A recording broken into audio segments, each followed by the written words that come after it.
Olá, me chamo Isabela e vou dar início ao podcast sobre Viktor Frankl, sua biografia e a logoterapia.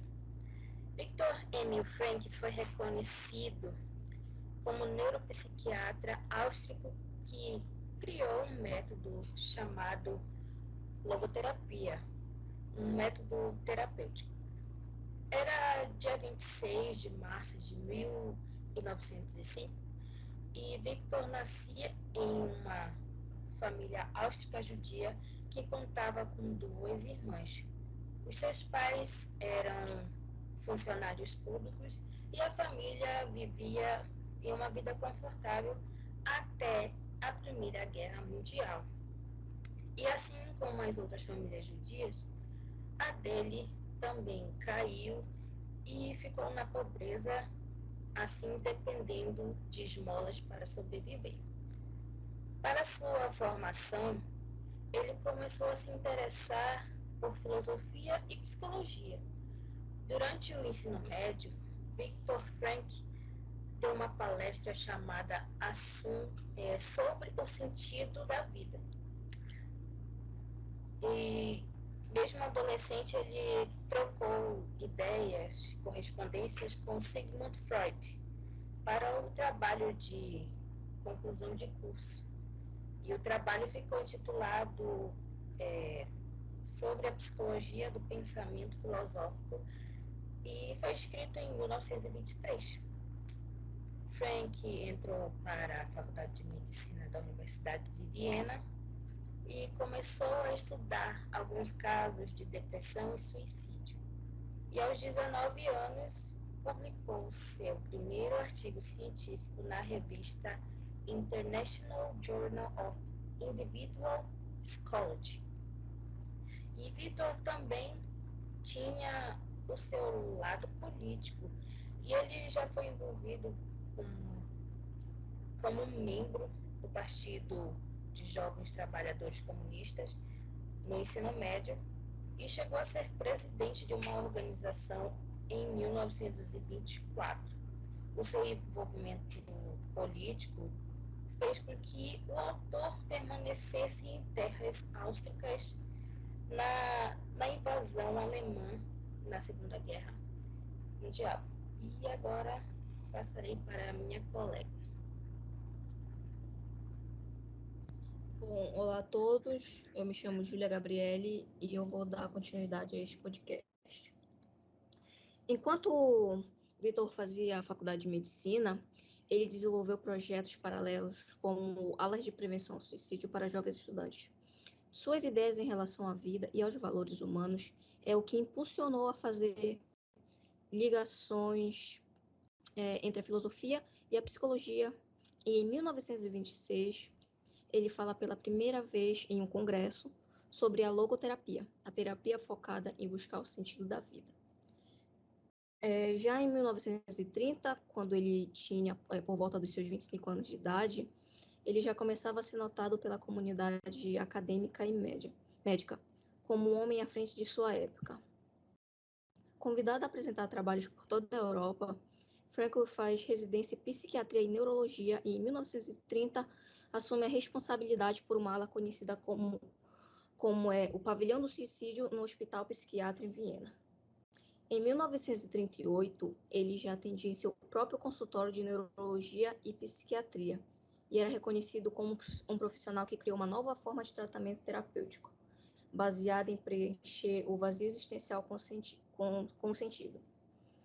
Porém, por ele ser judeu, ele foi obrigado a fechar o seu consultório particular depois do exército anexar a Áustria em 1938. Nessa época, ele se tornou chefe do Vienna's Rothschild Hospital. Com a piora crescente do antissemitismo, ele e sua família foi enviada em 1942 para o campo de concentração. Em 1944, os membros da família Frankl que sobreviveram foram enviados para Auschwitz. Com um olhar observador, Viktor Frankl reparou no campo de concentração que aqueles que tinham um propósito maior para sobreviver aguentavam condições adversas por mais tempo. Ele próprio tentou se motivar desenvolvendo um manuscrito de um livro que começou a escrever antes de ir para o campo. Ele passou cerca de 3 anos preso nos campos e, após a sua saída, ele publicou seu livro sobre sua experiência intitulado Em Busca de Sentido, um psicólogo no campo de concentração. Aí, após a sua saída, também ele se tornou chefe do departamento de neurologia da General Polyclinical Hospital na Universidade de Viena, onde ele permaneceu até 1990 e em outras universidades americanas. Seu legado fez com que, em 1992, fosse fundado um instituto em Viena que carrega o seu nome. E ele faleceu no ano de 1997, aos 92 anos de idade, vítima de um colapso cardíaco. Agora eu vou dar a palavra para outro colega de classe para dar continuidade no podcast. Oi, meu nome é Agatha e eu vou falar sobre os pilares da logoterapia, começando com o sentido da vida. O sentido da vida é a ideia de que a vida sempre vai ter um sentido e é algo essencial, mas não precisa ser assim uma coisa tão absoluta, sabe? E isso vai variar de pessoa para pessoa. E aí a gente segue pro próximo pilar, que é a vontade de sentido. A vontade de sentido é a motivação de encontrar o sentido da vida. E, de acordo com o Franklin, essa é a força matriz da humanidade. E é o entendimento, e também é o entendimento de que o indivíduo ele entende que existe algo maior que ele pode buscar algo maior na vida, que no caso seria o sentido. E aí a gente segue para liberdade de vontade. A liberdade de vontade é a liberdade do ser humano de fazer o que ele quiser. Ele é livre para fazer suas escolhas, mas ela é meio limitada porque, por exemplo, a gente não pode escolher onde a gente nasce, como a gente nasce, ou até a gente nascer, sabe? E aí eu vou dar um exemplo aqui que a gente não escolhe a nossa aparência, mas a gente escolhe se a gente pode mudar a nossa aparência, se a gente pode aceitar a nossa aparência do jeito que ela é. E é sobre isso, a gente ter a liberdade de fazer essas escolhas dentro dessas circunstâncias que nos limitam. E aí também entra a questão da responsabilidade, que de acordo com a logoterapia, a responsabilidade e a liberdade sempre tem que estar juntas, sempre tem que estar andando juntas, tanto que existe uma frase que é assim, o ser humano é responsável porque ele é livre e o ser humano é livre porque ele é responsável. E aí eu passo pro Pablo para ele dar a continuação. Oi, bom, eu sou o Pablo, eu vou continuar com a fala da Agatha, vou dar uma contribuição. E, bom, sobre o sentido da vida, de acordo com, o Viktor Frankl, ele tem uma visão tecnicamente um pouco otimista, é uma visão um pouco otimista de como as coisas funcionam, porque ele afirma que, independente do quão fútil pareça ser, o mínimo sentido de vida, seja lá o que for que levante você da cama, um foco de estudo que você tenha, um objetivo que você queira realizar, um foco que você tenha em algum hobby, até mesmo um relacionamento, se esse relacionamento for saudável e se ele te fizer seguir em frente. Ele não precisa ser também amoroso, pode ser sua família, seus amigos ou alguma coisa do tipo. Ele já considera isso como um sentido de vida, mas ele também considera que é um problema, não chega a ser um problema, não, chega a ser um problema clínico, mas ele afirma que em alguns momentos você, como ser humano, pode perder sua visão de sentido de vida. Você pode ter esse sentido de vida, ele pode estar ali, você pode estar acordando todo dia para fazer tal coisa, mas você pode acabar não enxergando. E isso leva a problemas psiquiátricos, porque você pode acabar criando uma depressão no processo, você pode acabar criando alguns problemas, tipo, você pode acabar perdendo a vontade de viver, você pode acabar perdendo a vontade de seguir, justamente por você não ter a visão do sentido de vida.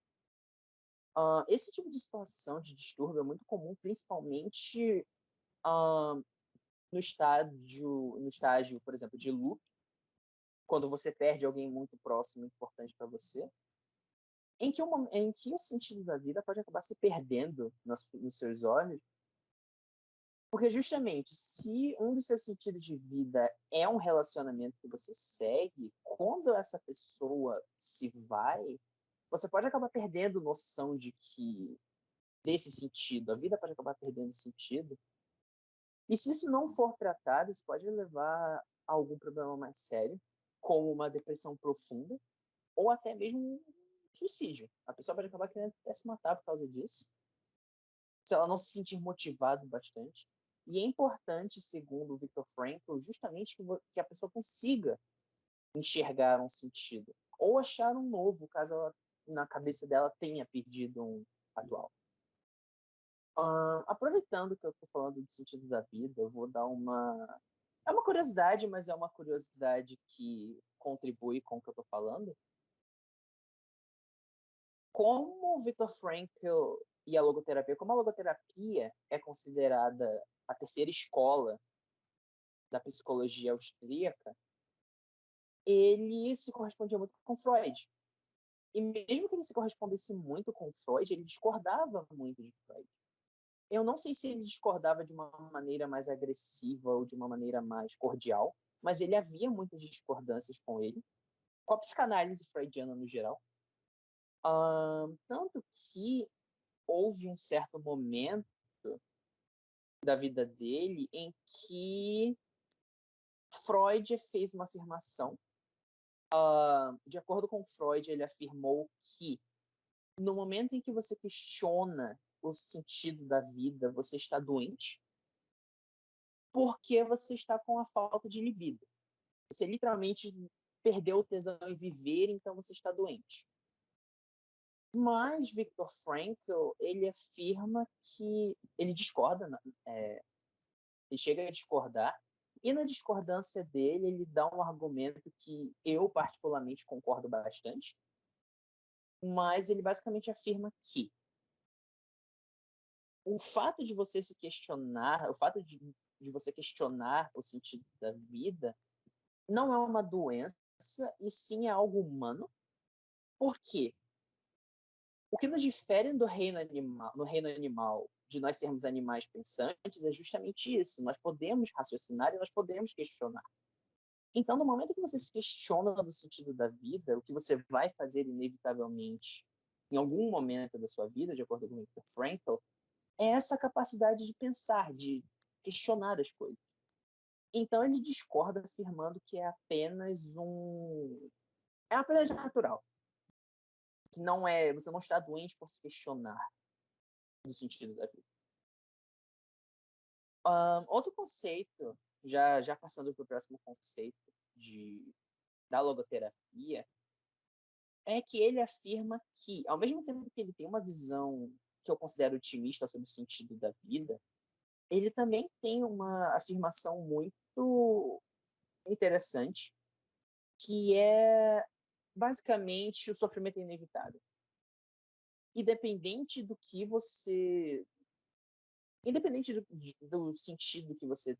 no sentido cultural que você cresceu, das suas crenças e tudo mais, em algum dado momento da sua vida você irá sofrer. Você irá passar por dor, você irá passar pelo luto, você vai passar pela tristeza, pela sensação de fracasso, por aí vai. E o que difere o indivíduo que irá sucumbir a uma doença psicológica como a depressão ou não é o jeito que você vai ver o que você... como você vai passar por isso. Você pode ver isso como algo, como justamente algo natural da vida, ou você pode ver isso como o fim dela, que sua vida está acabando, acabou para você. O que pode levar novamente ao suicídio ou alguma coisa pior. Mas é uma afirmação plausível, porque de fato nós, como seres humanos, vamos passar por alguma tristeza em algum momento, e em momentos que você menos espera, porque você não pensa que você vai passar por alguma dor muito grande até de fato acontecer. Você talvez até tenha essa noção, mas você não tem noção de quando vai acontecer. E é muito importante, de fato, você estar não preparado, porque não tem como você estar preparado para tudo, mas você tem a visão de que você pode seguir em frente. Mesmo que seja algo bem difícil, você consegue. E é algo que eu acho muito interessante desse conceito da logoterapia. E me deu branco, bacana. Peraí. Havia um segundo conceito. Sim, sobre a liberdade. Sobre a liberdade que você tem como indivíduo. Que é basicamente o que a Agatha falou, que eu também acho muito interessante, porque ao mesmo tempo que você tem o livre-arbítrio de fazer o que você bem quiser da vida, claro, algumas coisas que você não vai poder alterar, como os seus pais, a sua aparência física, seu país de origem e tudo mais, você tem um livre-arbítrio para fazer o que você bem quiser da sua vida, como você vai desenvolvê-la, o que você vai fazer dela, as suas escolhas, enfim. Mas, ao mesmo tempo que você, como indivíduo, tem o direito de fazer escolhas para influenciar sua vida, você também tem que ter, de acordo com o Viktor Frankl, a noção de que escolhas trazem consequências. Muitas das vezes, as decisões que o ser humano toma não influenciam apenas ele. Você pode estar influenciando pessoas ao seu redor. Especialmente quando é um aspecto mais político, que é uma coisa que o Viktor Frankl tratava muito. E quando você está tratando sobre sua família, sobre seus amigos e por aí vai, você tem que ter noção de que você tem o direito a fazer escolhas, mas você tem a obrigação moral de cumprir com as consequências delas. E eu acho isso muito interessante também, porque isso faz com que a pessoa reflita de que ela pode acabar prejudicando alguém com alguma decisão infundada ou até mesmo que possa prejudicar alguém a troco dela se beneficiar. E é uma coisa que leva a uma reflexão interessante. Agora eu vou passar a minha palavra para a próxima pessoa que irá falar. Essa é a minha parte, basicamente. E é isso. Opa, olá a todos. Meu nome é Andrei Silva Melo e eu estou aqui para falar um pouquinho das as técnicas utilizadas por Viktor Frankl na utilização de logoterapia. Iremos começar abordando a questão da intenção paradoxical. É uma técnica bem semelhante, apesar de não idêntica, à psicologia reversa, que seria uma espécie de foco ou intensificação de um sintoma que um cliente possa estar tendo naquele momento. Um bom exemplo seria pacientes ou clientes com fobias. E a forma como a intenção paradoxical seria aplicada neste cliente, seria a intensificação desse medo, colocar esse cliente frente ao medo dele. Por exemplo, alguém que teria fobia de altura, Viktor Frankl iria pedir para que o cliente se imaginasse caindo de um avião sem paraquedas, diante a morte certa. A intenção dele, através dessa exposição ao medo extremo, seria quase que uma espécie de deboche ao medo da pessoa e fizesse com que o cliente visse dessa mesma perspectiva, como apenas um medo irracional, e viria a desassociar dessa intensidade, desse medo. Não é exatamente, sabe, aconselhável para todos os tipos de casos, mas é uma das técnicas que ele utilizava. Outra técnica que ele utilizava era a técnica da desreflexão, que seria justamente um pouquinho mais próximo dessa questão da desassociação do problema ou sintoma em si, onde o foco de Viktor Frankl seria distrair o paciente desse tal problema, redirecionasse sua atenção daquele sintoma para um cujo qual ele tivesse mais prioridade, fazendo assim com que o problema em si com que ele não focasse antes acabasse sumindo, desaparecendo e fosse apenas uma consequência da alimentação do problema em si, a ponto onde não seria mais uma prioridade. Esse seria o seu raciocínio. Um exemplo muito bom, que apesar de não ser exatamente o caso, mas o que eu consigo associar da minha própria vivência, é a forma como às vezes lidamos com a dor de outras pessoas. Eu, por exemplo, eu não gosto de desfocar da dor que cada pessoa está sofrendo, eu não gosto de tirar o direito da pessoa ao sofrimento, porém eu tento redirecionar, de certa forma, esse sentimento para um sentimento de humor. Enquanto eu estivesse abordando essa questão da dor que a pessoa estivesse da dor da pessoa, eu de vez em quando iria fazer um trocadilho, uma piada ou algo que não ofendesse, mas que redirecionasse a visão da pessoa que estivesse sofrendo. Assim, iria substituir a dor da pessoa. Não é exatamente o caso da desreflexão, que é literalmente o desfoco total, mas é uma espécie de aplicação um pouco mais sutil. Outra técnica utilizada seria a apelação, que é uma espécie de aceitação de todos os sentimentos que o paciente traz.